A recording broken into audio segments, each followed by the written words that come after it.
আসসালামু আলাইকুম everyone, রাজিয়াস kitchen and ব্লগে সবাইকে স্বাগতম। আজকে তৈরি করব চিকেন ফ্রাই সম্পূর্ণ ঘরে থাকা উপকরণ দিয়েই।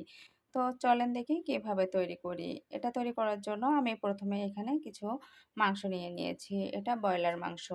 মাংসটা নিয়ে আমি এভাবে আবার কেটে নিয়েছি এই কারণে যাতে ভিতরে সব মশলা ভালোভাবে ঢুকে।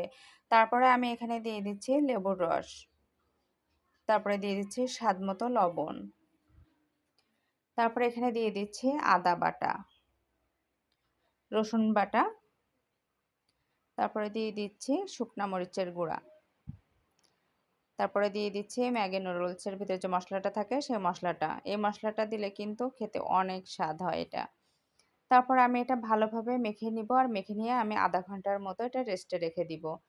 তারপর আমি একটা চালনি নিয়েছি আর এখানে দিয়ে নিয়েছি ময়দা। তারপর আমি এটা চেলে নিচ্ছি। তারপরে আমি এখানে দিয়ে দিচ্ছি বেকিং সোডা, তারপরে দিয়ে দিচ্ছি কর্নফ্লাওয়ার, স্বাদ মতো লবণ দিয়ে আমি ভালোভাবে হাত দিয়ে এই যে মেখে নিচ্ছি। মেখে নেওয়ার পর আমি মাংসটা এই যে এভাবে একটু চেপে চেপে দিয়ে দিব। এটা একটু সময় নিয়েই কিন্তু এরকম চেপে চেপে দিতে হবে। তারপর দেওয়ার পর আমি এটা ঠান্ডা পানিতে একবার এভাবে ডুবিয়ে নিব। তারপর আমি আবারও এই ময়দার ভিতরে দিয়ে এভাবে আবারও চেপে চেপে নিব। এভাবে কিন্তু ভালোভাবে চেপে নিতে হবে। তারপর সেম প্রসেসে আমি আরও একটা মাংস এভাবে করে নিব। মাংসটা ময়দার সাথে ভালোভাবে চেপে চেপে নিয়ে আবার ঠান্ডা পানির সাথে এই যে এভাবে মিশিয়ে তারপরে আমি আবারও একটু ময়দার সাথে এভাবে চেপে চেপে নিব। তবে এভাবে একটু এভাবে একটু করে নিতে হবে যাতে ময়দাটা গা থেকে পড়ে যায়। এই যে আমার সবগুলো তৈরি করা হয়ে গেছে। আর আমি চুলায় বসিয়ে দিয়েছি একটা প্যান, আর প্যানে দিয়ে দিয়েছিলাম সয়াবিন তেল। তেলটা কিন্তু ভালোভাবে গরম হয়ে গেছে। তারপর আমি এখানে এই চিকেনগুলো দিয়ে দিচ্ছি। আর এটা আমি আস্তে জালে ভাজবো।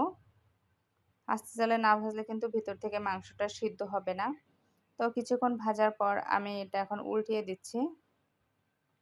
উল্টিয়ে আমি আর এক পাশ ভেজে নিব। এটা সাবধানের সাথে এটা উল্টাতে হবে যেন তেলটা গায়ে ছিটে না আসে। এক পাশ ভাজা হয়ে যাওয়ার পর আমি আর এক পাশে যে ভেজে নিচ্ছি। এই যে ভাজাটা কিন্তু হয়ে গেছে, যে ব্রাউন কালারের মতো হয়ে আসছে। এখন আমি এটা উঠিয়ে নিব।